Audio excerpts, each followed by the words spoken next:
During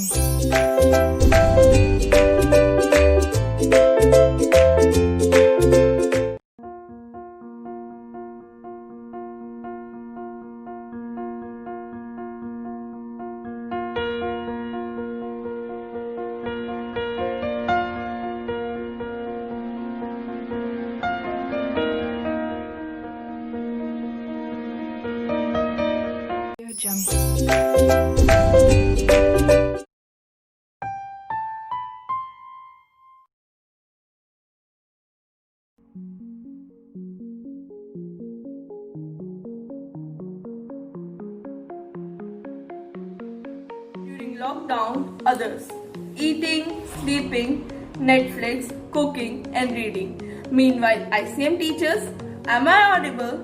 Am I visible? Show smileys if you are clear with your question. Hello everyone, I am Karina Kaila, the superstar of ICM. My journey in ICM was started in class 11th. I got 95% in accountancy in class 12th. Now I am a CA student.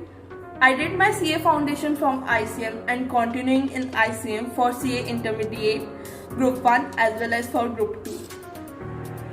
Gautam sir is so dedicated and so caring that he is providing us online classes from home. I am not facing any problem in this lockdown period too. Gautam sir is not only a wonderful teacher but a wonderful role model for me. These words are not enough for you, sir, but I will thank you for everything. Yes, you are an inspiration for me. Thank you, sir. Thank you so much for everything. Hello guys, as we all know that we are facing some problems due to COVID-19 and our study is also affected. Being a student of CA Inter of ICM, I am noticing that the students of other institutes are not getting their classes properly. I just want to thank Gautam sir for his efforts and initiative. He is providing us regular online classes and conducting our test so that our syllabus should be completed on time. It is the biggest motivation for students also that if our teachers are putting these much efforts on us, then it's our duty to give them the desired results. I am thankful to all the faculty members because of their efforts and I am proud to be the part of ICM family. Hi everyone, this is me Anshu Kaushal from Amritsar. I am doing my CA Inter from ICM Ranika Bagh, Amritsar.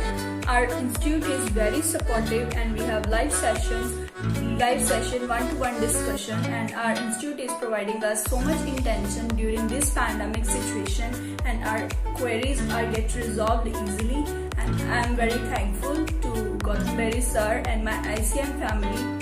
Thank you so much. My name is Mandeep Kaur and I am a CA student. I am pursuing my CA Intermediate course from ICM Amritsar under the supervision of Gautam Berry. Gautam sir is a very good teacher of mine I have ever seen in my life. He is a pre-planned sort of person. He always make a pre-planned schedule what to execute in future or regarding the classes. He always sticks to his plan. He takes our regular test, modules, give us book references and a lot of stuff. So I feel very blessed to have a teacher like him. And last but not the least, I am referring my NRO number so that you can get it as a reference about my CA Foundation results, which is NRO 0487542. I hope this will help out you as an opinion of mine too. And thank you. Hello everyone, I am Harjosh from village Burjraike in district Tarntaran. I think all CA students are worried about their studies due to this lockdown period. But no need to worry, we have ICM providing best online live classes during this period. I am feeling like sitting in the classroom because I can clear my doubts immediately on the spot. I am very much thankful to Gautam Berry sir for providing us with such best facility. Thank you very much sir. Hello everyone, my self Disha and आज मैं अपना experience share करना चाहती हूँ आपके साथ। मैंने अपनी फाउंडेशन गौतम सर से किया, इंटर कर रही हूँ। सो मैं आपको भी रिकमेंड करना चाहती हूँ कि आप भी उनसे क्लासेस लें और आपको पता चले व्हाट क्वालिटी एजुकेशन इज़। उनका पढ़ाने का स्टाइल अंडरस्टैंडिंग इतनी ईजी कर देता है कि आपको बहुत ईजीली मेमोराइज हो जाती है थिंग्स। आपको घर जाके भी कुछ ज़्यादा पढ़ने की ज़रूरत नहीं है। जितना उन्होंने पढ़ाया अगर वही आप रिवाइज़ कर लेंगे आपके लिए वो सेल्फ सफिशिएंट है, आपको ईजिली आगे भी रिकॉल होता रहेगा। फिर अगर हम बात करें मॉड्यूल की, जो मॉड्यूल प्रोवाइड करते हैं वो एक कंप्लीट कंपाइलेशन है जिसमें ICA का मटेरियल आता है, previous year papers, RTPs and MTPs। तो आपको कुछ एक्स्ट्रा करने की ज़रूरत नहीं है, उतना ही मॉड्यूल कर लेते हो बहुत है। और पेपर्स तक इतनी तैयारी हो जाती है बिकॉज उनके जो रेगुलर टेस्ट लेते हैं, बाद में कंप्लीट सिलेबस टेस्ट लेते हैं, उससे पेपर्स की तैयारी बहुत ही ईजी हो जाती है। और पेपर्स में भी अगर आपको चैप्टर की कंप्लीट रिवीजन लेनी है तो जस्ट उनके समरी नोट्स के ओवरव्यू ले लें, आपको कंप्लीट चैप्टर का ओवरव्यू हो जाएगा। सो मैं आपको भी रिकमेंड करना चाहती हूँ कि आप उनसे क्लासेस लें। I am Harleen Kaur Bhatia, part of ICM Institute for the past 3 years. In this current scenario, we are coping up with peer pressure, stress, flooding with negative thoughts regarding the amount of syllabus. Guys, don't worry, retain your confidence. We are providing you with the golden platform to study with the best teacher of Amritsar, Gautam sir, which will make your each and every concept easy and subtle. The advantage of being part of this platform is that you will be provided with the 100% online interactive sessions, conceptual clarity, on-spot queries, regular tests after completion of each chapter, effective education. Guys, cheer up. Enroll yourself today. Schools are closed, colleges are closed, but learning is still on. We will provide our best to give you immersive experience. Thank you guys. Stay home, stay safe. Happy learning. Hello everyone, myself Harpreet Kaur and I am pursuing my CA Intermediate course from ICM Amritsar. Under the guidance and surveillance of Gautam sir and other highly educated and experienced staff, I secured an All India rank 44 in my CA foundation attempt. Also, ICM staff is so much dedicated that they are providing online live sessions and one-to-one doubt sessions even in this lockdown period. So, I highly recommend all the CA aspirants to join ICM to experience quality learning.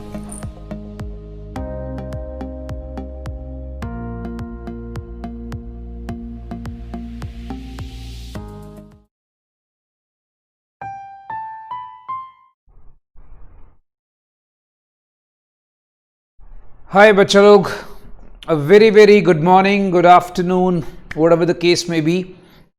चलिए आज हम start करने जा रहे हैं बच्चा lecture number 4 of CMA foundation accounts. Lecture number 4 CMA foundation accounts. दोस्त, lecture number 3 में पहले हम लोगों ने एक फंडाज ऑफ कंसाइनमेंट करा था। अगर आप याद करेंगे मेरे भाई, फंडाज ऑफ कंसाइनमेंट हमने ये स्टार्ट करा था। फंडास के अंदर हम लोगों ने वैल्यूएशन ऑफ अनसोल्ड स्टॉक के बारे में जाना था। आज का हमारा टारगेट है कवर करना है normal loss, abnormal loss and also invoice price. Sir आज दोनों कवर करेंगे? यस मेरे बच्चा, लेक्चर नंबर 4 में हम दोनों कवर करेंगे। ठीक है, normal loss, abnormal loss and invoice price. अब दोस्त सबसे पहले आपको बता दूं बेटा, वैल्यूएशन ऑफ अनसोल्ड स्टॉक जो है मैंने आपको बताया था, थोड़ा सा एक रिमाइंडर ओवरव्यू कि हमने लास्ट लेक्चर में क्या करा था। वैल्यूएशन ऑफ अनसोल्ड स्टॉक में हमने डिस्कस करा था cost price of unsold goods plus proportionate non recurring खर्चे जो हमारे कंसाइनर के हैं और कंसाइनी के हैं। उसमें हमने वैल्यू ऑफ अनसोल्ड स्टॉक निकाल लेना था। प्रोपोर्शनेट का मतलब होता था quantity unsold over total quantity. याद रखिएगा, quantity unsold over total quantity. Okay, तो मैंने आपको इसमें एक और चीज बड़ी इंपॉर्टेंट बताई थी, दैट वाज मार्केट प्राइस का जलवा। याद रखिएगा, कभी कभार क्वेश्चन में मार्केट वैल्यू गुड्स की गिवन होती है। अगर क्वेश्चन में मार्केट वैल्यू गुड्स की गिवन होगी तो फिर आपने क्या करना है, आपने कॉस्ट प्राइस निकालना है अनसोल्ड स्टॉक का, फिर आपने एनआरवी निकालना है। एनआरवी का फुल फॉर्म मेरे दोस्त होता था नेट रियलाइजेबल वैल्यू। एनआरवी का फुल फॉर्म मेरे भाई होता था नेट रियलाइजेबल वैल्यू। तो अब आपने क्या करना है बच्चा, cost price of unsold stock और NRV whichever is less has to be applied. याद रखना, एनआरवी निकालने के लिए formula market price of unsold stock minus commission on sales, ये हमारी एनआरवी हो जाती थी। NRV is lesser of the two. Okay, so friends, अगर हम यहां पे डिस्कस कर रहे थे, ये था हमारा अनसोल्ड स्टॉक का कैलकुलेशन, पहला फंडा। आज हम लोगों ने जो डिस्कस करना है बच्चा, we are moving into F2। Sir F2 is your फंडा 2। सो ये हमारे पास क्या कहानी है बेटा, आज हम करने जा रहे हैं loss on consignment. So we are talking about loss on consignment. अब बच्चा बोलेगा सर लॉस ऑन कंसाइनमेंट का क्या सीन है। समझिए दोस्त, देखिए लॉस ऑन कंसाइनमेंट को हम दो हिस्सों में डिवाइड करेंगे और मैं आपको रेकमेंड क्या करूंगा भाई कि आप ना इसके कॉलम्स बना लें, प्रॉपर एक कॉलम तैयार कर लें। ये लीजिए भाई, एक हमने प्रॉपर बीच में सेग्रीगेशन कर लिया। एंड माय डियर फ्रेंड्स, हम लोग यहां पर क्या कर रहे हैं, we call it as normal loss. हमारे पास लॉस एंड कंसाइनमेंट दो तरह के होते हैं दोस्त। एक हमारे पास होता है नॉर्मल लॉस। नॉर्मल लॉस को हम लोग आगे से अपने नोट्स के लिए NL से रिप्रेजेंट करेंगे। Then we have abnormal loss. Abnormal loss जो है हमारे पास, ये हमारा AL से रिप्रेजेंट होगा। So guys make things very clear, ये हमारा AL से रिप्रेजेंट होगा अबनॉर्मल लॉस। ओके, अब मुद्दा क्या है, नॉर्मल लॉस क्या चीज है और अबनॉर्मल लॉस क्या चीज है। देखिए हम इसके बारे में थोड़ा सा लिख लेते हैं। Normal loss is an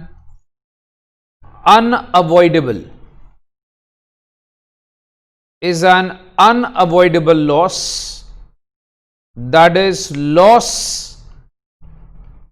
which cannot be avoided.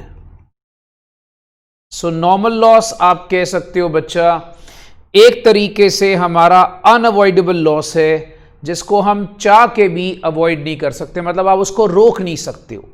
ठीक है, अगर आप सोचोगे कि मैं अबनॉर्मल लॉस को रोक लूं, आई एम सॉरी टू से, अबनॉर्मल लॉस आप कभी भी रोक नहीं सकते हो।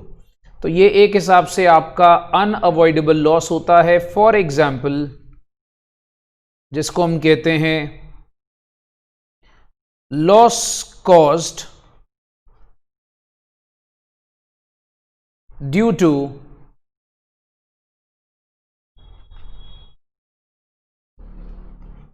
अर्थक्वेक। अब जैसे सपोज कर लीजिए, आप खुद सोचो, क्या आप लोग अर्थक्वेक को रोक सकते हो? नहीं, इट्स नॉट पॉसिबल डियर, क्योंकि अगर अर्थक्वेक से नुकसान होगा उसको आप रोक नहीं सकते हो। लाइक वी से फ्लड्स, इवेपोरेशन। अब ये कुछ ऐसे नुकसान है बच्चा जो आप चाह के भी रोक नहीं सकते हो। तो मेरे भाई याद रखिएगा, नॉर्मल लॉस एक तरीके का हमारा अनअवॉइडेबल लॉस होता है जिसको आप किसी भी हालत में अवॉइड नहीं कर सकते हो। It's sort of unavoidable loss. जैसे सपोज कर लीजिए अर्थक्वेक से नुकसान हो गया, फ्लड से नुकसान हो गया, इवेपोरेशन से नुकसान हो गया, तो ये जो लॉस है ये आपके पास किसी भी हालत में रोका नहीं जा सकता। ओके, नेक्स्ट हम लोग यहां पर बात करते हैं abnormal loss. Abnormal loss is an avoidable loss. तो इसको मैं मार्क कर रहा हूं बच्चा, ये लॉस अगर आप चाहो तो थोड़ा केयरफुल स्टेप्स लेकर रोक सकते हो। सो याद रखिएगा, I am marking out this for you, that is loss which can be avoided, that is loss which can be avoided. तो आप चाहो तो आप अबनॉर्मल लॉस को रोक सकते हो। जैसे फॉर एग्जाम्पल, इफ आई से लॉस ड्यू टू एक्सीडेंट। अब जैसे कहते कुछ थोड़ा सा अगर हम केयरफुल रहें तो एक्सीडेंट हम अवॉइड कर सकते हैं। अगर हम प्रॉपर सेफ्टी मेजर्स फॉलो कर रहे हैं तो हम लॉस ड्यू टू फायर को अवॉइड कर सकते हैं। अगर आपने प्रॉपर सिक्योरिटी मेजर्स फॉलो करे हैं तो आप लॉस ड्यू टू थेफ्ट को अवॉइड कर सकते हो। तो बेसिकली बच्चा ये वो नुकसान होते हैं जिनको आप अवॉइड कर सकते हो। So for the one last time, first point आपको मैं दोनों को आमने सामने रख के डिस्कस कर रहा हूं। नॉर्मल लॉस एक अनअवॉइडेबल लॉस है, इसको चाहकर भी आप अवॉइड नहीं कर सकते हो। लाइक अर्थक्वेक, अब अर्थक्वेक आएगा तो बच्चा कोई रोक नहीं सकता। फ्लड्स, इवेपोरेशन, बच्चा सोचेगा इवेपोरेशन कैसे। अब जैसे सपोज कर लीजिए ऑयल के कंटेनर्स हैं, just try and understand this बच्चा। ऑयल के कंटेनर्स अगर जा रहे हैं तो ऑब्वियसली उस पर धूप तो पड़ेगी, चाहे कंटेनर्स पैक्ड होते हैं बट सनलाइट तो पड़ती है, राइट। तो अगर सनलाइट पड़ेगी तो कुछ ना कुछ उसमें से लिक्विड फॉर्म इवेपोरेट डेफिनेटली होगा। तो लिक्विड फॉर्म ने इवेपोरेट पक्का होना ही होना है। अब सेकेंड हम बात करते हैं अबनॉर्मल लॉस। अबनॉर्मल लॉस एक तरह का अवॉइडेबल लॉस होता है जिसको हम चाह के भी अवॉइड नहीं कर सकते। जैसे हम कहते हैं भाई लॉस अगर सपोज कर लीजिए आप लोग लाइक वहां पर अवॉइड जो है थोड़ा सा सेफ्टी मेजर्स लेकर आप कर सकते हैं, जैसे फॉर एग्जाम्पल एक्सीडेंट, फायर और theft. So I hope it is clear my dear friends कि हमारा नॉर्मल लॉस क्या होता है और हमारा अबनॉर्मल लॉस क्या होता है, राइट। सेकेंड फंडा जो आपने प्रॉपर्ली समझना है, normal loss cannot be insured. Normal loss को हम लोग जनरली इंश्योर्ड नहीं करते। अभी आपको मैं एक कहानी सुनाता हूं। आप लोगों ने शायद एक मूवी देखी होगी, अक्षय कुमार परेश रावल की एक मूवी आई थी ओ माय गॉड। उसमें सारी पिक्चर में कोर्ट में केस चलता है। क्या कोर्ट में केस चलता है? बोलता है यार अर्थक्वेक आ गया, मेरी दुकान टूट गई। ठीक है जी, तो भाई अगर आप लोग थोड़ा मूवीज वगैरह देखते हो, सो अर्थक्वेक आ गया, मेरी दुकान टूट गई। अब बोलता है जी इंश्योरेंस कंपनी ने पैसे देने को मना कर दिया। इंश्योरेंस कंपनी कहती नेचुरल कैलामिटी के लॉस को हम लोग कवर नहीं करते। ठीक है जी, सो अल्टीमेटली उसने क्या करा, इंश्योरेंस कंपनी के ऊपर केस कर दिया और सारी मूवी उसके ऊपर रोटेट कर रही है। तो यही कहानी आपको बता रहा हूं, जनरली ज्यादातर इंश्योरेंस कंपनी नॉर्मल लॉस को इंश्योर्ड नहीं करती। तो हम लोग यहां पर कंसाइनमेंट में भी यही मानेंगे कि normal loss cannot be insured. So consignment के चैप्टर में हमने क्या मानना है, हमने जनरल केस लेना है कि normal loss cannot be insured. Okay, अगर हम सेकेंड बात करें, अब normal loss can be insured. अगर हम डिस्कस करते हैं बच्चा कि हम अब नॉर्मल लॉस को इंश्योर कर सकते हैं। अब अगर हम लोग नॉर्मल लॉस की बात कर रहे हैं तो नॉर्मल लॉस को हम इंश्योर नहीं कर सकते, अब नॉर्मल लॉस को हम इंश्योर कर सकते हैं। तो ये फंडा दिमाग में रखिएगा। देखिए जैसे अब कहते हैं चोरी, फायर इंश्योरेंस होता है, थेफ्ट इंश्योरेंस होता है। ठीक है, तो ये पॉइंट मैं बेसिकली आपको क्यों बता रहा हूं, कई बार क्वेश्चंस आएंगे, बच्चा मेरी बात को ध्यान से सुनना, कई बार क्वेश्चंस आएंगे, लॉस आपको क्वेश्चन में गिवन होगा। अब आपको लॉस गिवन होगा, आपको ये क्लेरिफिकेशन नहीं है कि वो नॉर्मल है कि अब नॉर्मल है, राइट। सो अब अगर सपोज कर लीजिए आपको अगर ये क्लेरिफिकेशन नहीं आ रही कि वो लॉस नॉर्मल है कि अब नॉर्मल है, तो उस केस में आपको कैसे पता लगेगा? मान लो उस लॉस के साथ इंश्योरेंस दिया हुआ है, उस लॉस के साथ इंश्योरेंस क्लेम दिया हुआ है। अगर उस लॉस के साथ इंश्योरेंस क्लेम है मेरे भाई, तो वो अबनॉर्मल हो गया ऑटोमेटिकली। ठीक है, तो इसलिए ये पॉइंट बहुत रेलेवेंट है। Only because of this reason this point is very very relevant. अच्छा, थर्ड, सो याद रखिएगा बच्चा, third point, normal loss is not shown in consignment account. So बेटा ये बात दिमाग में रखना, नॉर्मल लॉस को कंसाइनमेंट अकाउंट में दिखाते ही नहीं है। हम लोग आगे चलेंगे, हम लोग अभी लेजर अकाउंट्स बनाने सीखेंगे, एंट्रीज के बारे में जानेंगे, उसमें मैं आपको बता देता हूं कंसाइनमेंट में इसको दिखाना ही नहीं। हम एक आगे चल के आपको बताऊंगा कि हम कंसाइनमेंट अकाउंट बनाते हैं तो ये हमने इसको ट्रीट करना ही नहीं है। How ever it is used to compute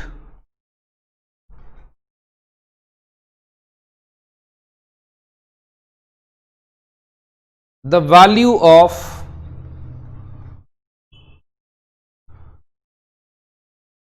unsold stock. So normal loss को हमने कंसाइनमेंट अकाउंट में नहीं दिखाना, नंबर वन। ठीक है, बट एक बात याद रखना, अनसोल्ड स्टॉक की कैलकुलेशन में हम लोग नॉर्मल लॉस यूज करते हैं। सो मेरे बच्चा याद रखिएगा, नॉर्मल लॉस को हमने कभी भी कंसाइनमेंट अकाउंट में नहीं दिखाना, मैं आपको बार बार कह रहा हूं, बट आपने अनसोल्ड स्टॉक की कैलकुलेशन में नॉर्मल लॉस को यूज करना। बच्चा बोलेगा सर अनसोल्ड स्टॉक की कैलकुलेशन, मेरे भाई इस पे ना एक हैश लगा दो।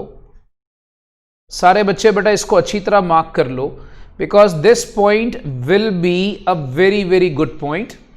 ठीक है, सो नॉर्मल लॉस को हम लोग कंसाइनमेंट अकाउंट में नहीं दिखाते। देखो मैं एक एक बात को 3 बार रिपीट कर रहा हूं, इसीलिए ताकि आपके दिमाग में बैठ जाए, ठीक है। सो अगर आप दिमाग में रखेंगे बच्चा, इसको सिर्फ अनसोल्ड स्टॉक की कैलकुलेशन में यूज करेंगे। अब सवाल उठेगा सर कैसे? डोंट वरी, अभी बताता हूं, don't worry, you have to wait. Third point इस पे आइए। अब नॉर्मल लॉस इज शोन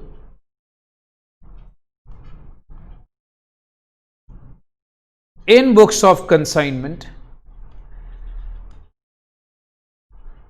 अब नॉर्मल लॉस को हम लोग बुक्स ऑफ कंसाइनमेंट में दिखाते हैं and its value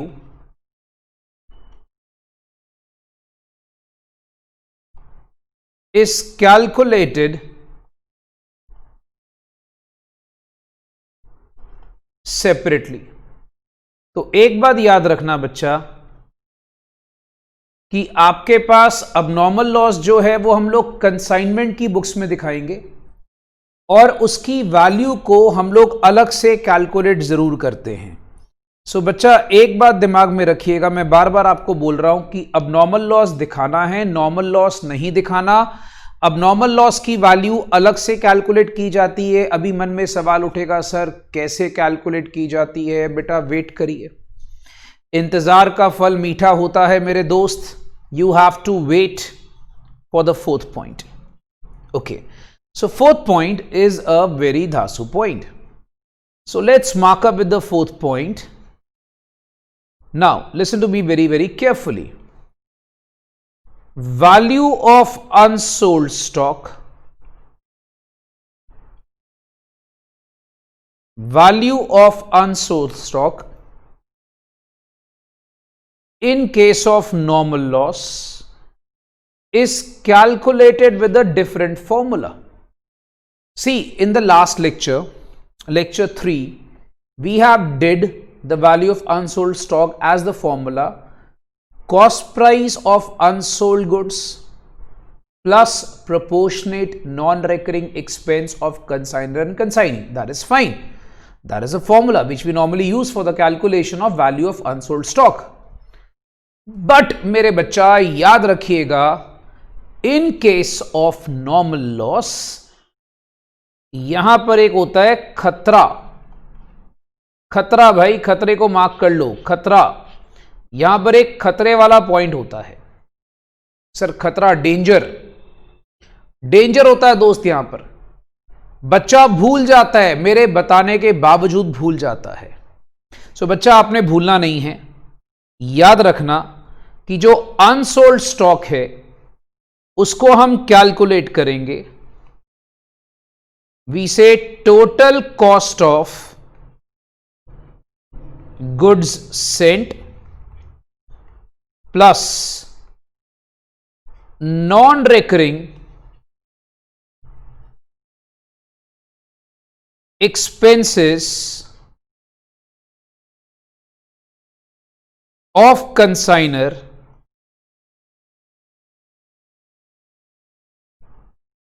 and consignee whole over total quantity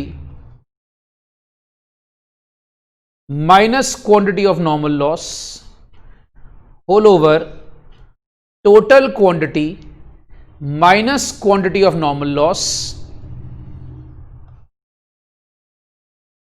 multiplied by quantity of unsold stock.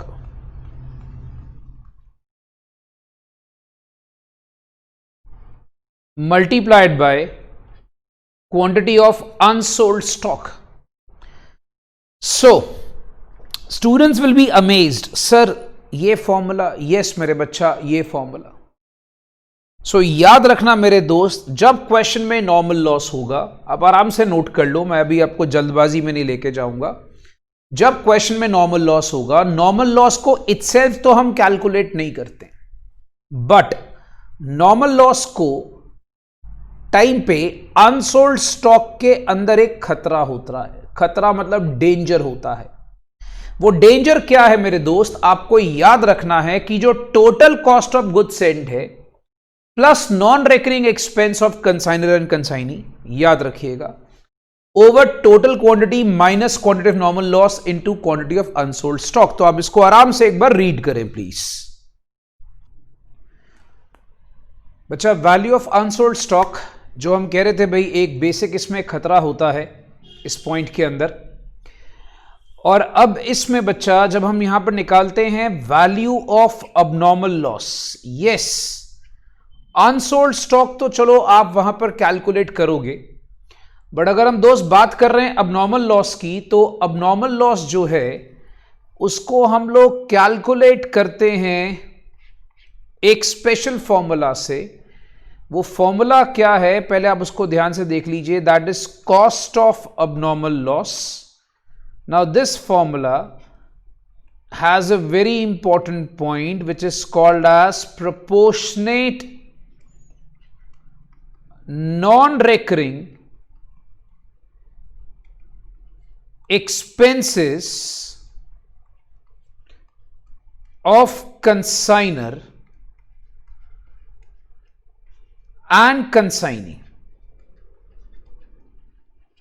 So guys, now point is, आप जब नॉर्मल लॉस की बात करते हो तो नॉर्मल लॉस के अंदर तो चलो आपने कोई नॉर्मल लॉस अलग से नहीं निकालना, आपने क्या करना है बच्चा, आपने सिर्फ जो अनसोल्ड स्टॉक है उसकी वैल्यूएशन को कैलकुलेट करना है इसके फॉर्मूला से।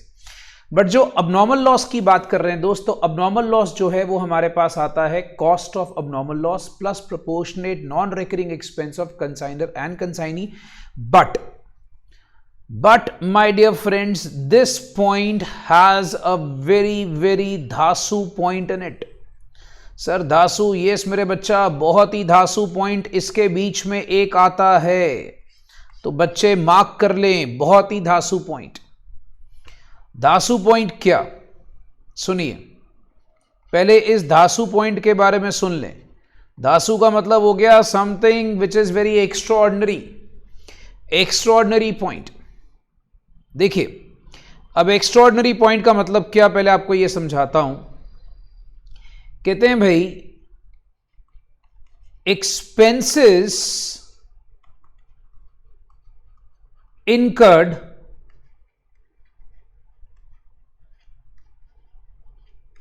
Before the loss, expenses incurred before the loss are only considered for the valuation of abnormal loss. A very important point, that expenses incurred before the loss are considered for the valuation of abnormal loss. So बच्चे, ये जो धासु point है बेटा, इसके बारे में यहां पर एक्सप्लेनेशन दे रहा हूं कि जो खर्चे लॉस के पहले वाले होते हैं उसी को कंसिडर करना है। अब बच्चा बोलेगा सर कैसे, मैं आपको एग्जांपल देता हूं। देखो, जैसे फॉर एग्जांपल मिस्टर एक्स एक कंसाइनर है। बेटा अच्छी तरह इस धासु पॉइंट के एग्जांपल को समझना। मिस्टर एक्स एक कंसाइनर है, मान लीजिए मिस्टर एक्स इन बॉम्बे, मिस्टर वाई मान लो दिल्ली में है and he is a consignee. ठीक है जी। अब अगर मान लीजिए बॉम्बे से दिल्ली गुड्स जा रहे हैं, बट ऑन द वे मान लीजिए ऑन द वे एक्सीडेंट हो जाता है। अब पॉइंट को समझना दोस्त, ऑन द वे एक्सीडेंट हो जाता है। अच्छा जी, अब अगर मान लीजिए ऑन द वे एक्सीडेंट हो गया, 1000 यूनिट यहां पर गए हैं, ठीक है, तो यहां पर आपके सपोज कर लीजिए 100 यूनिट डिस्ट्रॉय हो गए, 100 यूनिट डिस्ट्रॉय हो गए, खराब हो गए, राइट। सो यहां पर क्या हो गया मेरे बच्चा, 100 यूनिट डिस्ट्रॉयड हो गए या खराब हो गए, आप कह लीजिए रास्ते में किसी भी वजह से एक्सीडेंट हो गया। अच्छा, अब मान लीजिए रिमेनिंग 900 यूनिट्स पहुंचे कंसाइनी के पास, और कंसाइनी ने क्या करा, कार्टेज पे करा गोडाउन तक, राइट। अच्छा, अब अगर मान लीजिए कंसाइनर ने गुड्स भिजवाने के लिए फ्रेट पे करा होगा, उसने इंश्योरेंस करी होगी फॉर एग्जाम्पल। अब मैं कहना क्या चाहता हूं दोस्त, जब आप अबनॉर्मल लॉस की कैलकुलेशन करोगे, अबनॉर्मल लॉस की कैलकुलेशन में ये तो आ जाएंगे, बट ये नहीं आएगा इवन दाउ ये नॉन रिकरिंग है। Even though cartage to godown is non recurring expense, I agree. तो मतलब नॉन रिकरिंग एक्सपेंस लेने हैं, ठीक है, बट आपने अबनॉर्मल लॉस की कैलकुलेशन में वो नॉन रिकरिंग एक्सपेंस लेने होते हैं जो बिफोर द लॉस होता है। आफ्टर द लॉस वाले आपने नहीं कंसिडर करने। So that's a very very important and essential part जो आपको समझना है, ठीक है दोस्त। तो ये फंडा दिमाग में रखिएगा। एक बहुत ही जरूरी सूचना इसके अंदर यह है कि लॉस होने के बाद वाले खर्चे आपने कंसिडर नहीं करने, लॉस होने के पहले वाले। लॉस होने के बाद अगर सपोज कर लो वो खर्चा नॉन रेकरिंग भी क्यों ना हो, अब जैसे कार्टेज टू गोडाउन एक नॉन रेकरिंग एक्सपेंस होता है, तब भी हम लोग इसको अबनॉर्मल लॉस की कैलकुलेशन में नहीं लेते। अब जैसे फॉर एग्जाम्पल, अब सिचुएशन चेंज करते हैं। फॉर एग्जाम्पल एक्स एक कंसाइनर है, मान लीजिए उसने वाई एक कंसाइनी को गुड सेंड करे, एक्स ने सेंड करा और उसको फ्रेट और इंश्योरेंस का खर्चा पड़ गया। कंसाइनी ने क्या करा, cartage to godown, cartage to godown वगैरह सारा पे करा उसने। मान लो कंसाइनी के गोडाउन में आग लग गई और वहां पर अब नॉर्मल लॉस हो गया। अब यहां पर आग क्या लगी, कंसाइनी के गोडाउन में। देखो ऊपर क्या था, ऑन द वे एक्सीडेंट हो गया था। अब यहां पर क्या है, कंसाइनी के गोडाउन में आग लगी। अब जब कंसाइनी के गोडाउन में आग लगी है तो आप जरा एक चीज नोटिस करो, ये फ्रेट इंश्योरेंस अबनॉर्मल लॉस की कैलकुलेशन में आएगा? यस सर आएगा। ये कार्टेज आएगा सर? यस ये भी आएगा। क्यों? क्योंकि ये लॉस होने के पहले हो चुका है। सो अब इन दोनों बातों से मैं आपको बताना क्या चाहता हूं, अगर तो on the way, on transit, on the way या इन ट्रांजिट नुकसान होता है, तो जो एक्सपेंस होता है मेरे बच्चा याद रखना, expense incurred after the loss या expense incurred by consignee are not taken for the calculation of abnormal loss. But if the loss is at consignee's godown, if the loss is at consignee's godown, then the expense of consignee are taken for the calculation of abnormal loss. So simple सी भाषा एक बार आपको दोबारा से बता रहा हूं, which is a very very धासु point, very very important point, तो बच्चे इसको अच्छी तरह से समझ लें। If the loss is in transit, if the loss is in transit, then we do not consider consignee's expenses because they are incurred after the loss, even though if they are non-recurring, ठीक है। But if the loss is in consignee's godown, अगर loss consignee के godown में है तो consignee के द्वारा किए गए खर्चे भी हम यहां पर कंसिडर करते हैं for the calculation of abnormal loss. तो ये कुछ बातें हैं जो आपको बहुत बहुत बहुत अच्छे तरीके से अपने दिमाग में रखनी है। ओके सो बच्चा, अब इस चीज को हम लोग और अच्छे से समझेंगे कुछ प्रैक्टिकल एग्जाम्पल्स के साथ, ठीक है। सिर्फ एक दो एग्जाम्पल्स लिखने हैं, फिर हम लोग अपने सीएमए के मॉड्यूल पे आ जाएंगे, जो हमें ऑफिशियल, जिसको हम कहते हैं भाई आईसीआई की तरफ से मॉड्यूल जो हमें मिला हुआ है, हम उसमें से क्वेश्चंस करेंगे। बट फिलहाल एक दो एग्जाम्पल्स जो मैं आपको दे रहा हूं just to explain my point. पहले मैं आपको समझाता हूं कि how to calculate the value of unsold stock in case of normal loss. हम क्या सीखने जा रहे हैं? How to calculate the value of unsold stock in case of normal loss. जैसे हम बात करते हैं, for example we say X consigned 1000 units 20 each to Y, ठीक है जी।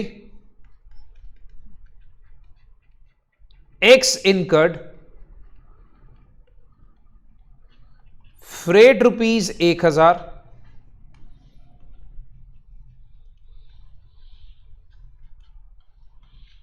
Carriage rupees 2000,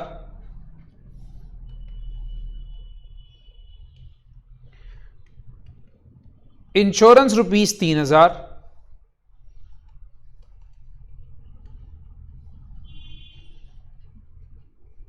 Y incurred cartage rupees 3000,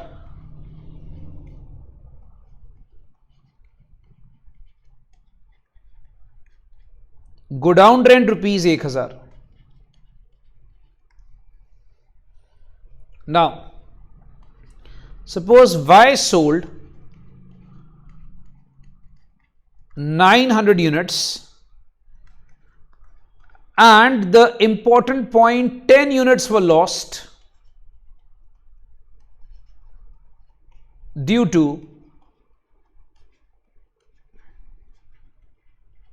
evaporation. Now in this case we have to compute the value of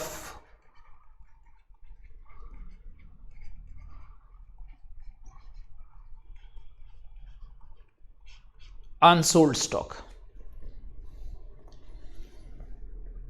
okay, अब अगर आप यहां पे देखते हो कि X ने कंसाइन करा 1000 यूनिट्स, ठीक है, पहले ये देखो कौन कौन से खर्चे नॉन रिकरिंग है. X जो खर्चे करता है वो नॉन रिकरिंग होते हैं बिकॉज X कंसाइनर है. आई थिंक अब बच्चों को थोड़ा सा ये पढ़ के पता लग रहा होगा कि कौन सा बंदा कंसाइनर है और कौन सा बंदा कंसाइनी है. तो X जो है मेरे दोस्त याद रखिएगा वो है कंसाइनर. तो X मेरे बच्चा कंसाइनर है. X ने कंसाइन करे Y को, तो जो X ने खर्चे करे हैं भाई, जिसको मैं अंडरलाइन कर रहा हूं, these are all non recurring. Y ने इनकर करा कार्टेज. कार्टेज नॉन रिकरिंग होता है? Yes sir, cartage non recurring होता है. क्या गोडाउन रेंट नॉन रिकरिंग है? No, godown rent is not non recurring. Godown rent एक रिकरिंग खर्चा होता है. तो फिलहाल for the calculation of unsold stock we consider only non-recurring expenses. We consider only non-recurring expenses. Okay. Y has sold 900 units and 10 units were lost due to evaporation. So guys, this is a very important point. This is a normal loss given to us. बच्चे इसको mark कर ले मेरे बच्चा, याद रखिएगा 10 units were lost due to evaporation. 10 unit का नुकसान हो गया बिकॉज ऑफ evaporation. अब मुझे अनसोल्ड स्टॉक की वैल्यू निकालनी है. ठीक है बच्चे, पहले एक बात सोचो, एक रफ कैलकुलेशन. 1000 यूनिट में से 900 बिके, 100 रह गए, 100 में से 10 लॉस्ट हो गया, 90 रह गया आपके पास अनसोल्ड स्टॉक. सो पहले बच्चा अपने को यह तो पता हो अनसोल्ड है कितना. 1000 में से 900 बिके, आपके पास रह गए 100, 100 में से 10 रह गया इवेपोरेशन का, तो आपके पास बाकी रह गया 90. ठीक है जी. अब सुनिए, यहां पर आपने वो खतरनाक point, the danger point has to be followed. बेटा याद रखना, नॉर्मल लॉस में खतरनाक पॉइंट होता है जिसको कहते हैं द खतरा पॉइंट, द डेंजर पॉइंट. ठीक है, नॉर्मल लॉस में. अब क्वेश्चन में नॉर्मल लॉस है तो अनसोल्ड स्टॉक आपने उस फॉर्मूले से नहीं निकालना जो हमने लेक्चर 3 में करा था, भूल जाना. अब हमने अनसोल्ड स्टॉक निकालना है. द फॉर्मूला गोस खतरा point, total cost of goods sent. Total cost of goods sent 1000 into 20. Yes sir, 1000 into 20 plus non recurring expenses of consignor 1000, 2000, 3000, 3 and 3 6. ठीक है, plus 3 9000. I repeat, all non recurring expense of consignor and consignee. याद रखना बच्चा, इसमें proportionate का कोई झमेला नहीं है. We have to take the expenses. आप नोटिस करोगे मैंने ऊपर फॉर्मूले में कहीं पे भी प्रोपोर्शनेट वर्ड का यूज नहीं करा है. इस फॉर्मूले के अंदर मैंने यहां पर आपके पास सीधा सीधा बोला कि भाई total cost of goods sent plus non recurring expense of consignor and consignee. कोई प्रोपोर्शन वाला चक्कर नहीं है. तो इस केस में अगर आप देखोगे 1000, 2000, 3000, 3 3 6 and 6 and 3 9000. सो मेरे पास यहां पर आ गया 9000. Okay, over total quantity sent is 1000. Total quantity sent is 1000. Guys बच्चे जरा इसको अच्छी तरह समझ लेना बेटा, total quantity sent is 1000, right, multiplied by, sorry पहले माइनस करना है, quantity of normal loss multiplied by quantity of unsold stock. So if you check out this part, तो ये सारा कैलकुलेशन करने के बाद we get the value of unsold stock as 2636.36.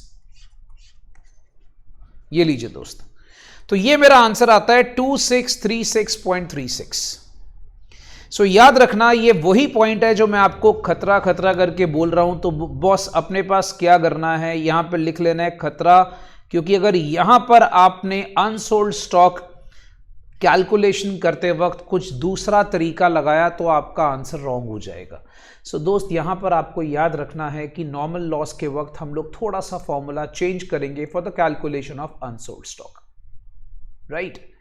तो ये वो पॉइंट था फोर्थ वाला जो मैं आपसे डिस्कस कर रहा था. आई होप मेरे प्यारे बच्चों को ये सारा कुछ क्लियर होगा. अब हम आते हैं अब नॉर्मल लॉस की वैल्यूएशन कैसे करते हैं, इसको समझने के लिए एक छोटा सा एग्जांपल. ठीक है, तो अब नॉर्मल लॉस की कैलकुलेशन हम कैसे करेंगे इसको समझने के लिए हम एक छोटा सा एग्जांपल, उसमें बस खाली याद रखिएगा धासु पॉइंट क्या था कि आपने लॉस होने के बाद वाले खर्चे नहीं कंसिडर करने हैं, राइट. धासु पॉइंट क्या था, धासु पॉइंट था उसमें, तो याद रखेंगे बच्चा, मैं बार बार बोल रहा हूं नॉर्मल लॉस में हमारे पास क्या होता है, नॉर्मल लॉस में होता है खतरा पॉइंट और अब नॉर्मल लॉस में है धासु पॉइंट. ओके, अब ये धासु पॉइंट क्या है, जैसे for example x of Amritsar consigned 1000 units of Y, sorry 1000 units to Y, माफी चाहूंगा, 1000 units to Y at the rate of 20 each, 20 रुपए का each. Okay, X incurred ₹3000 on freight, ₹1000 on loading, Y spent ₹15,000 on unloading,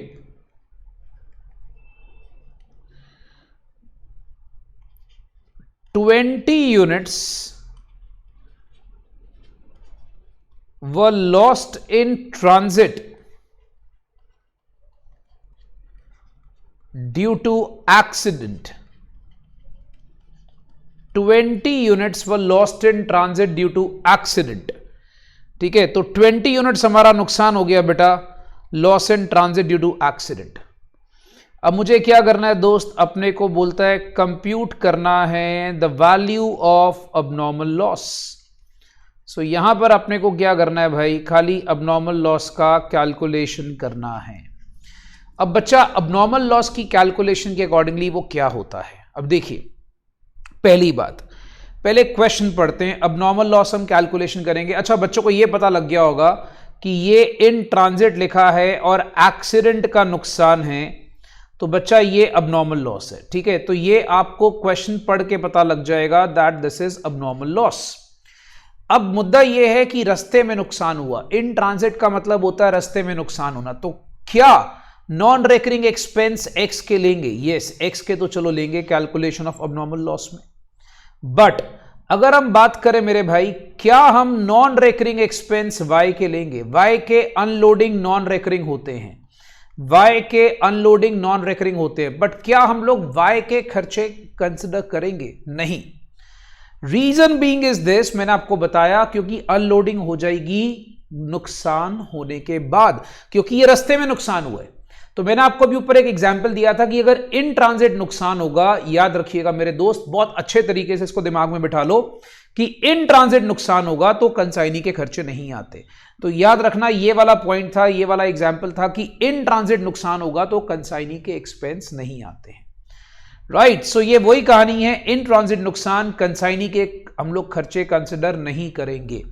तो यहां पर मेरे भाई हम लोगों ने जब कंसिडरेशन करना है, formula value of abnormal loss अब देखेंगे दोस्त, वैल्यू ऑफ अबनॉर्मल लॉस आपने कैसे निकालना है। कॉस्ट ऑफ अबनॉर्मल लॉस आप लेंगे, वो आप लेंगे 20 यूनिट्स का नुकसान हुआ 20 रुपीज ईच के हिसाब से, that works out to be 400। 20 units का नुकसान 20 रुपीज ईच के हिसाब से, that works out to be 400। ये लीजिए भाई, 20 यूनिट्स का नुकसान 20 रुपीज ईच के हिसाब से उसकी वैल्यू है। बट अब जब यहां पर खर्चों की बात की जा रही है तो we will take only X के खर्चे, that is 3000 and 1000, 4000। But we will take the proportionate. Proportionate कैसे लेंगे? सेम फंडा, जैसे आपको पुराना वाला फॉर्मूला याद होगा, उसमें हम करते थे proportionate quantity unsold over total quantity. यहां प्रोपोर्शनेट करने का मतलब क्या है? Quantity of abnormal loss over total quantity, quantity of abnormal loss over total quantity. Simple सा फंडा बच्चा, आपको अगर लॉजिक से चलना है लॉजिक से चल पड़ो कि 1000 यूनिट्स का जो आपका एक्सपेंस है वो 4000 रुपए है, तो 20 यूनिट्स का कितना होगा? तो यहां पर बच्चा अगर आप लोग कैलकुलेशन करोगे तो यह आता है 80। So the value of abnormal loss is 480। Value of abnormal loss मेरे पास कितना आ गया दोस्त? 480। So guys please please please please do consider this part. So ये आपके पास आता है वैल्यू ऑफ अबनॉर्मल लॉस। तो एक बार मैं आपको आखिरी बार बोल रहा हूं, कॉस्ट प्लस प्रोपोर्शनेट। अब यहां पर जब आपने प्रोपोर्शनेट लेना है तो आपने करना है, याद रखिएगा, quantity of abnormal loss over total quantity. तो याद रखेंगे दोस्त, यहां पर जब हम बात कर रहे हैं प्रोपोर्शनेट की, if you are talking about proportionate, so हम यहां पर करते हैं quantity of abnormal loss over total quantity. If you want to write down this formula you can write it down, otherwise you can also memorise it. आप इसको learn भी कर सकते हैं। इसको हम प्रोपोर्शनेट बोलते हैं, that is quantity of abnormal loss over total quantity. ये लीजिए बच्चा, तो ये हमारा फंडा आ गया प्रोपोर्शनेट का। ओके, सो ये कॉन्सेप्ट से हमारा फंडा नंबर 2 क्लियर होता है। फंडा नंबर 2 में था नॉर्मल अबनॉर्मल, उसकी सारी कैलकुलेशन मैंने आपको बता दी। अभी आपके मन में एक सवाल उठेगा, सर आपने कहा था कि अबनॉर्मल लॉस को कंसाइनमेंट अकाउंट में दिखाना है। बताऊंगा बच्चा कहां दिखाना है। अभी आपको सिर्फ कैलकुलेट करना आना चाहिए। अभी आप ये मत सोचो इसका ट्रीटमेंट क्या करना है, इसको कहां दिखाना है। ये सब हम लोग जब उसके लेजर शुरू करेंगे तब उसके बारे में बात करेंगे, right. So very soon will be starting with the ledgers, so don't worry about it. So first of all after completion of this, पहले हम आते हैं बेटा फंडा नंबर 3 पे। देखो मैंने आपको बताया था दैट हमारे पास 3 फंडाज हैं।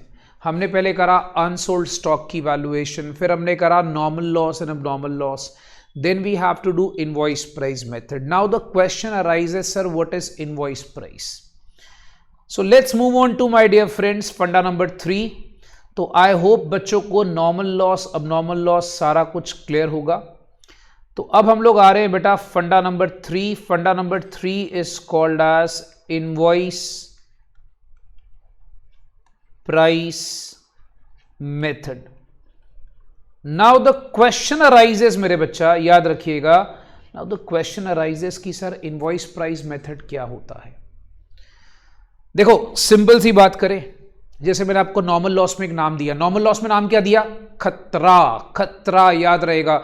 अब नॉर्मल लॉस में नाम क्या दिया? धासु, धासु याद रहेगा। इनवॉइस प्राइस में नाम क्या देना है? इनवॉइस प्राइस में नाम देना है छुपा रुस्तम।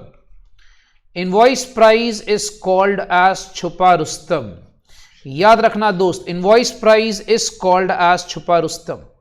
सर व्हाट इज छुपा रुस्तम? बेटा छुपा रुस्तम is a very essential point and a very important point. छुपा रुस्तम मतलब क्या, मैं आपको बताता हूं। फॉर एग्जाम्पल, कई बार मान लो मिस्टर एक्स एक कंसाइनर है, ठीक है, he is sending goods to mister Y consigning. मान लीजिए एक्स एक कंसाइनर है, उसने मिस्टर वाई को गुड्स भिजवाए, ठीक है। अब जो मिस्टर वाई है, मान लीजिए जब वो गुड्स भिजवा रहा है तो गुड्स की कॉस्ट एक्चुअली में पड़ रही है ₹100 पर यूनिट, पर उसने क्या करा, उसने मान लीजिए 30 रुपीज का एक हिडन प्रॉफिट ऐड कर दिया, 30 रुपीज का एक हिडन प्रॉफिट ऐड कर दिया और गुड्स की प्राइस हो गई 130। 130 जो है आपके पास वो गुड्स की प्राइस हो गई। डन। सो 30 रुपीज का एक हिडन प्रॉफिट ऐड करा, 130 आपके पास हो गई गुड्स की प्राइस। अब कंसाइनी को लगता है कि भाई गुड्स की प्राइस 130 है। कंसाइनी ये सोच के बैठा है कि गुड्स की कॉस्ट 130 है, बट एक्चुअली में गुड्स की कॉस्ट है 130 का, उसमें हिडन प्रॉफिट है। हिडन प्रॉफिट है तभी इसका नाम रखा हुआ है छुपा रुस्तम। तो कंसाइनर जानबूझ के एक प्रॉफिट उसमें से रखकर आगे कंसाइनी को गुड्स भेजता है। अब कंसाइनी सपोज कर लो उसको कस्टमर को सेल कर रहा है, मान लीजिए 150 में। अब भाई कंसाइनर की तो मौज हो गई। कंसाइनर जो है वो तो प्रॉफिट पे प्रॉफिट एंजॉय करता है। तो ऐसे सिचुएशन में कंसाइनर को 30 का हो गया हिडन प्रॉफिट, जिसको हम कहते हैं loading. This hidden profit is called as loading. ठीक है, this 130 is called as invoice price. This 130 is called as invoice price, and this 150 is called as selling price. This 150 is called as selling price. So what is invoice price? In which consignor adds loading. Loading basically is your hidden profit. ठीक है, तभी इसका नाम रखा है छुपा रुस्तम। छुपा रुस्तम दोस्त, दैट मीन्स कोई प्रॉफिट है ऐसा छुपा हुआ जो कंसाइनर कंसाइनी को नहीं बताना चाहता। ठीक है, तो याद रखिएगा। तो अगर हम बात करें तो इस पूरी ट्रांजैक्शन में एक्चुअल प्रॉफिट जो है, अगर आप देखोगे कंसाइनर को हो गया 50 रुपीज का, बिकॉज 100 के गुड्स 150 में बिकेंगे, जबकि कंसाइनी को लगेगा प्रॉफिट हुआ सिर्फ 20 का, 130 और 150 का गैप, जबकि एक्चुअल प्रॉफिट हुआ 50 रुपीज का। दिस इज द फंडा for hidden profit. This is the फंडा फॉर हिडन प्रॉफिट, याद रखिएगा। ठीक है, अब इस केस में अगर हम एक सिंपल सी भाषा में बात करें भाई कि इनवॉइस प्राइस की डेफिनेशन क्या है। Invoice price is cost price plus loading. Invoice price is cost price plus loading. Always remember my dear friends, invoice price is cost price plus loading. So यही इसकी डेफिनेशन है। Invoice price is a price in which cost price is added to loading and then it becomes invoice price. So invoice price is what cost price plus loading. Okay, so I hope बच्चों को समझ में आ जाएगा invoice price क्या है। मैं एक बार आपको बता देता हूं। 100 का cost price था, 30 का hidden profit उसने ऐड करा, वो 130 के गुड्स कंसाइनी को भिजवाता है। कंसाइनी जो है आगे उसको और कस्टमर को 150 के बेचता है। जो 30 है उसको लोडिंग बोला जाता है। 30 hidden profit is called as loading, 130 is called as invoice price and 150 is the selling price. So in this transaction actual profit to the consignor is 50 rupees, right. Invoice price की definition क्या है? Cost price plus loading, याद रखना। So in this way we can say that loading is equals to invoice price minus cost price. So what is loading, my dear friends? Loading is equals to invoice price minus cost price. तो बच्चे इसी formula से loading का formula याद रखना। Okay, अब sir फंडा क्या है दोस्त? हम लोडिंग कैलकुलेट कैसे करते हैं? मुद्दा क्या है कि लोडिंग को कैलकुलेट कैसे किया जाता है। देखो, मैं आपको एक कराने जा रहा हूं जादू का डब्बा। बच्चा बोलेगा सर जादू का डब्बा? यस मेरे बच्चा, जादू का डब्बा। दोस्त, लोडिंग को कैलकुलेट करने का बहुत ही बढ़िया फॉर्मूला है। आप इसको जरा अच्छे तरीके से समझ लें। ये बहुत ही शानदार मैथमेटिकल फॉर्मूला है, आगे आपको मैथ स्टार्ट्स में भी काम आएगा, तो बच्चे इसको अच्छे तरीके से समझ लें। बट मैं आपको बता देता हूं बेटा, हर जादू का कोई लूपहोल होता है, हर जादू में एक ड्रॉबैक होता है, हर जादू की एक ट्रिक होती है। तो ये जादू के डब्बे में एक ड्रॉबैक ये है कि दिस जादू का डब्बा इज एप्लीकेबल, मैं यहां साइड पे लिख रहा हूं, is applicable only if loading percentage is 10%, 20%, 33 1/3%, 50%, and also 25%. So guys, make this point very clear that this Jadoo ka dabba is applicable only if loading percentage is 10%, 20%, 25%, 33, 1/3% और 50%. क्योंकि आप देखोगे ये सारी वो परसेंटेजेस हैं जो 100 की मल्टीपल है. 10% 100 का मल्टीपल होता है, 20% 100 का मल्टीपल होता है, 25% 100 का मल्टीपल होता है, 33 1/3% 100 का मल्टीपल होता है, 50% 100 का मल्टीपल होता है. तो जादू का डब्बा अच्छा तो है, बट इसका एक ड्रॉबैक है, खाली इन्हीं परसेंटेजेस में एप्लीकेबल होता है. लोडिंग एक्चुअली हमेशा क्वेश्चन में परसेंटेज के फॉर्म में गिवन होती है. तो लोडिंग आपको थोड़ा सा अरेंज करना पड़ता है. सर अब अरेंज कैसे करेंगे वो हमने समझना है. फॉर एग्जाम्पल, मान लीजिए आपको इनवॉइस प्राइस दिया है 1100 एंड इफ आई से loading percentage is 10% of cost price. If I say, my dear friends, that loading percentage is 10% of cost price, but as you know that it is given in the form of invoice price, so we have to compute loading. As you know, 10% is 10 by 100. I think everybody knows it. 10% is 10 by 100. 10% is 10 by 100, my dear friends. That is working out to be 1/10. ठीक है जी, 1/10. अब आपको पता है बच्चा 1/10 of cost price is equals to 1/11 of IP. क्यों? IP हमेशा बड़ा होता है. ठीक है, आईपी हमेशा बड़ा होता है. तो आपने एक फंडा याद रखना है कि जब भी आप सीपी से आईपी पे जाओगे तो आपने उसका एक डिनोमिनेटर बढ़ा देना है. सर ये जादू, यस बच्चा, these are shortcut maths techniques. ठीक है, ये शॉर्टकट मैथ्स टेक्निक्स है जो अकाउंट्स में भी काम आती है बच्चा. इसको इसलिए मैं नाम देता हूं जादू का डब्बा, क्योंकि अगर आप ये चीजें सीख लोगे, ये चीजें अगर आप इसको ग्रैब कर लोगे, अगर आप इसमें एक्सपर्ट हो जाओगे, so guys you will be amazed to know that the question which you are doing in 10 minutes you can do it in 5 minutes. ठीक है, तो आपकी बहुत जल्दी कैलकुलेशंस होंगी. तो लाइकवाइज यहां पर अगर हम बात कर रहे हैं तो loading in this question is 1100 का 1/11, that works out to be 100. So we have to calculate loading only. ठीक है, now suppose we have to calculate CP also. तो CP क्या हो जाएगा? इनवॉइस प्राइस में से लोडिंग निकाल देंगे, जो मैंने ऊपर फॉर्मूला बताया उसके अकॉर्डिंगली. तो 1100 में से आपने 100 निकाल दिया, that works out to be 1000. Right sir, एक एग्जाम्पल और देंगे? डेफिनेटली मेरे बच्चा, मैं आपको 2-3 एग्जाम्पल दूंगा. आप एग्जाम्पल देखते जाइए बस खाली. For example, if I say that CP is suppose 2000, loading percentage is suppose 25% of IP. ठीक है, I say 25% of IP.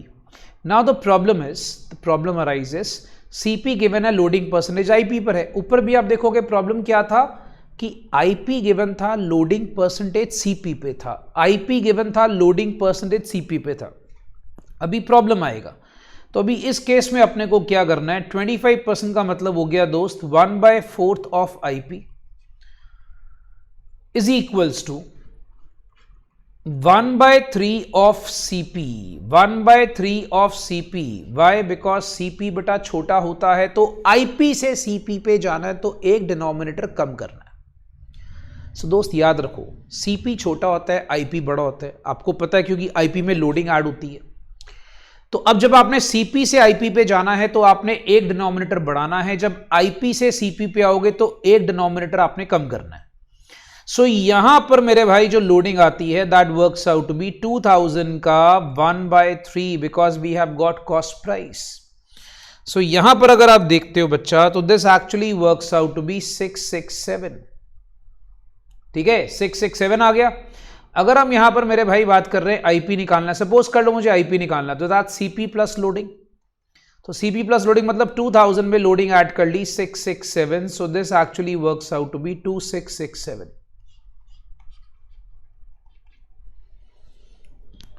सो आप लोगों का देखो, आज की हमारी क्लास का मुद्दा यह है कि आपको सिर्फ नॉर्मल लॉस, अब नॉर्मल लॉस की कैलकुलेशन सिखानी थी, आपको लोडिंग कैलकुलेशन सिखाना था. आपको ये कैलकुलेशन आ जाएगी, फिर क्वेश्चंस तो इजी हो जाएंगे.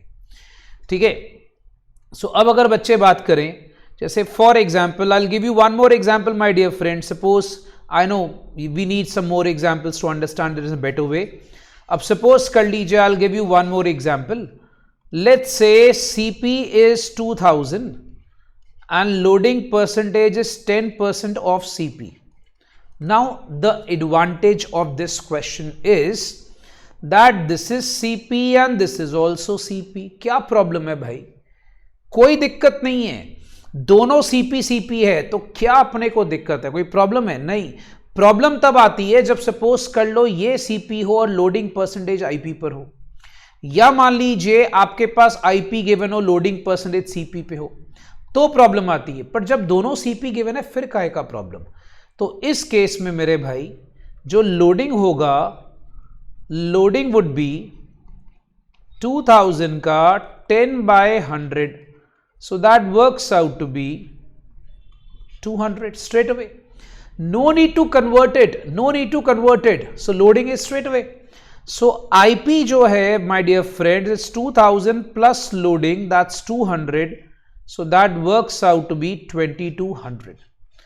तो ये मेरे पास IP आ जाता है. तो IP क्या है बच्चा? IP है 2000 plus 200, that works out to be 2200. Okay sir, एक एग्जाम्पल और, चलो हम एक एग्जाम्पल और करते हैं. अब मजे की बात क्या, फॉर एग्जाम्पल क्वेश्चन आ गया, मान लीजिए CP is suppose 1200 and loading percentage is for example 30% of suppose IP. Now the problem arises. See I tell you guys, ये 100 का मल्टीपल है 30%? नो, 33 1/3 होता है, बट 30% तो 100 का मल्टीपल नहीं होता. अब ऐसा अगर क्वेश्चन आता है मेरे बच्चा, तो ऊपर दिया हुआ जादू का डब्बा फेल हो जाता है. याद रखना, अब यहां पर जादू का डब्बा फेल हो गया, अब जादू खत्म. तो ऐसे केस में क्या करना है समझो. ऐसे केस में आपको जब क्वेश्चन में CP गिवन हो और लोडिंग परसेंटेज IP पर हो, तो इस केस में लोडिंग को मैं L से रिप्रेजेंट कर रहा हूं, बहुत आसान होता है. आपको लोडिंग कैसे निकालना है? CP मल्टीप्लाइड बाय रेट, जो भी आपको रेट गिवन है, ठीक है. अब आपको IP से CP पे परसेंटेज को लाना है, तो आपको कम करना है. So formula is CP into rate over 100 minus rate. Because आपको पता है आपको IP से CP पे लेकर आना है, IP से CP पे लाने का मतलब होता है उसको कम करना है. ठीक है. सो गाइज याद रखिएगा, 1200 इंटू 30/100 माइनस 30. राइट.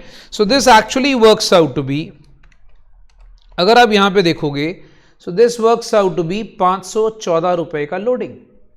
अगर भाई मुझे IP निकालना है तो 1200 में मैं 514 रुपए ऐड कर दूंगा, तो माई IP would be 1714.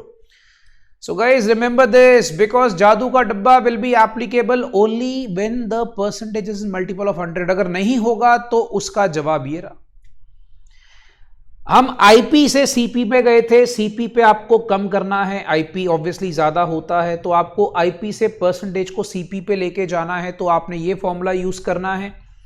For example my dear friends याद रखिएगा, फॉर एग्जाम्पल अगर सपोज मैं कहता हूं IP is given as 2000, loading percentage is 10% of CP. I'm sorry, not 10%, let's say 40% of CP.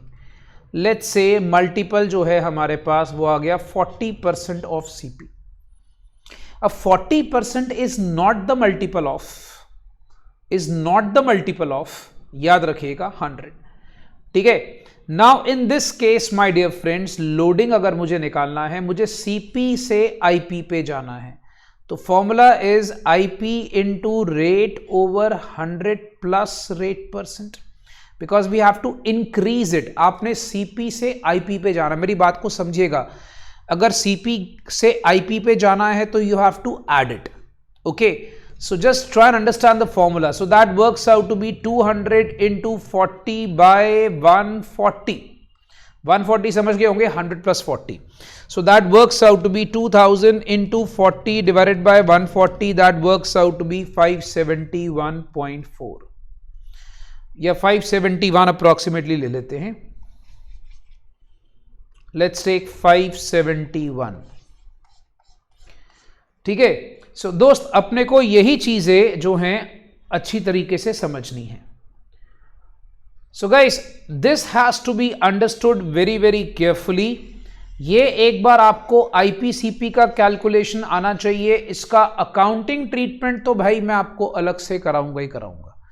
तो बच्चे याद रखना बेटा, अकाउंटिंग ट्रीटमेंट इसका हम डेफिनेटली करेंगे, अच्छे से करेंगे, बट मेरे प्यारे बच्चों को पहली बात आईपीसीपी कैलकुलेट करना आना चाहिए, लोडिंग कैलकुलेट करना आना चाहिए, जो कि बहुत ही इंपॉर्टेंट कॉन्सेप्ट है, बहुत ही इंपॉर्टेंट कॉन्सेप्ट है। मैं आप लोगों को एक फंडा बता रहा हूं, जादू का डब्बे पे ख्याल रखिएगा। मैं एक बार आपको दोबारा से बताता हूं दोस्त, जादू का डब्बे पे फोकस करते जाइएगा।